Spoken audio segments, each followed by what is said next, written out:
1960 में waste Bengal India का तीसरा सबसे अमीर स्टेट था। आज 2025 में वो 24th नंबर पर आ गया है। जीडीपी शेयर 10.5% से गिर के 5.6% हो गया। 22 लाख से ज्यादा लोग बंगाल छोड़ के दूसरे स्टेट्स में मजदूरी करने गए हैं और एक डॉक्टर, एक बेटी अपने ही हॉस्पिटल में सेफ नहीं थी। ये सब एक रात में नहीं हुआ, ये 15 साल की एक सिस्टमैटिक बर्बादी है। आज हम बात करेंगे टीएमसी ने बंगाल को कैसे तबाह किया। बंगाल का एक गोल्डन पास था। रविंद्रनाथ टैगोर का बंगाल, नेताजी का बंगाल, इंडस्ट्रियलाइजेशन का बंगाल। 1960s में कोलकाता इंडिया की इकोनॉमिक कैपिटल थी, मुंबई से भी बड़ी। फिर आया 35 साल का लेफ्ट फ्रंट रूल 1977 से 2011 तक। उनके जमाने में इंडस्ट्रीज भागी, इन्वेस्टमेंट रुका, ग्रीन ड्रीम शुरू हुआ। लेकिन 2011 में लोगों ने एक होप देखी, ममता बनर्जी, परिवर्तन का प्रॉमिस, बदलाव। लोगों ने वोट दिया, उम्मीद दी, और फिर आज हम देखेंगे वो परिवर्तन आया या नहीं। शुरू करते हैं इकोनॉमी से, क्योंकि बाकी सब इसके ऊपर ही टिका है।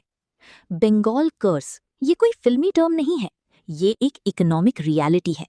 स्टैट 1 1960 में बंगाल इंडिया का थर्ड रिचेस्ट स्टेट था, 2024 में 24th नंबर। Stat 2 GDP share national average का सिर्फ 5.6% रह गया, जो कभी 10.5% था। स्टैट 3 पर कैपिटा इनकम जो नेशनल एवरेज का 127% होती थी, वो अब सिर्फ 83.7% है। मतलब स्टेट्स जो बंगाल के पीछे थे, जैसे ओडिशा, वो आगे निकल गई हैं। इंडस्ट्री 2019 से 2024 के बीच 2200 से ज्यादा एमएसएमईज बंद हो गई। इंफ्रास्ट्रक्चर स्पेंडिंग 5.3% से गिर के 3% हो गई। और डेट सुनो ध्यान से, बंगाल का टोटल डेट 2025-26 तक 7.7 लाख करोड़ होने वाला है, 15 सालों में 4 गुना। इसका मतलब बंगाल का हर एक नागरिक अब 70,000 रुपए से ज्यादा का कर्जदार है, और ये पैसे इंटरेस्ट में जा रहे हैं। 20 से 28% रेवेन्यू सिर्फ ब्याज में। जब स्टेट का इतना पैसा ब्याज में जा रहा है, तो स्कूल के लिए, हॉस्पिटल के लिए, सड़क के लिए पैसा कहां से आएगा? एक स्टेट के बारे में सबसे सच बात क्या बताता है? डेटा नहीं, सर्वेज नहीं, लोग कहां जा रहे हैं ये बताता है। 2025 की डेटा के मुताबिक 22.4 लाख वर्कर्स बंगाल छोड़ के केरला, कर्नाटका, महाराष्ट्र में काम करने गए हैं। ये लोग फैक्ट्रीज में हैं, कंस्ट्रक्शन साइट्स पर हैं, किसी के घर में काम कर रहे हैं, क्योंकि उन्हें अपने ही स्टेट में काम नहीं मिला। इसको कहते हैं साइलेंट रेफरेंडम।